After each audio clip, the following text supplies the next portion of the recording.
11월 대구 경북에는 어떤 이슈들이 있었고 시민들은 어떤 것에 관심을 가졌을까요?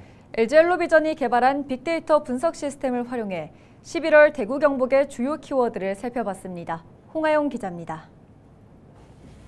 11월 대구 경북 주요 키워드 첫 번째 교육입니다. 지난달 14일에 치러진 수능의 영향으로 교육에 대한 관심이 높았던 것으로 분석됩니다. 연관 키워드로 안동대가 눈에 띄는데요.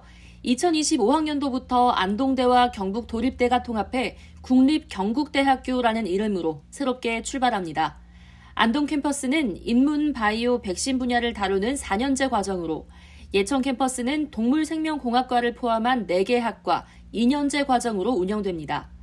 지난 9월 수시 모집도 진행했고 지난달 25일에는 제1대 국립경북대 학생회장단 선거도 치르며 2025학년도를 준비하고 있습니다. 대구 경북 두 번째 키워드, 의회입니다. 최근 정례회와 행정사무감사가 열린 영향이 있던 것으로 분석되고요. 특히 대구 경북 행정통합 동해안 채택과 관련해 더욱 관심이 높아진 것으로 보입니다. 대구시는 지난달 28일 제31회 정례회 제2차 본회의에 참석해 대구광역시와 경상북도 통합에 대한 의견 청취 안건을 시의회에 제출했습니다. 시의회는 이번 달 12일 본회의에서 안건을 처리할 예정인데요. 대구시 의회 의원들은 행정통합 과정을 두고 쓴소리를 이어갔지만 행정통합 필요성에 대해 공감한다는 목소리가 높아 의회의 동의를 얻는 건 수월해 보입니다. 하지만 경북 북부 지역에서는 반대 목소리가 높아 대구 경북 통합이 계획대로 될 수 있을지 의문을 갖는 사람들도 많습니다.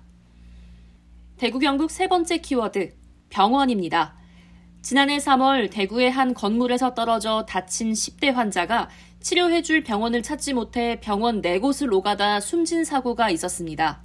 보건복지부는 환자 수용을 거부한 병원에 대해 보조금 지급을 중단했는데요. 대구 가톨릭대 병원은 이 처분을 취소해달라고 소송을 제기했습니다. 하지만 지난달 24일 서울행정법원 행정 12부는 보건복지부의 행정처분이 정당하다고 판결했습니다. 응급실에 시설 및 인력의 여력이 있었음에도 이 사건 응급 환자의 수용을 거듭 거절했고 재정 지원이 병원의 운영을 전면적으로 제한하는 것은 아니라는 이유였는데요. 장기화된 의정 갈등에 시민들의 건강권이 위협받는다고 느끼는 사람들이 많은 만큼 법원의 판결을 지지하는 목소리도 높았습니다.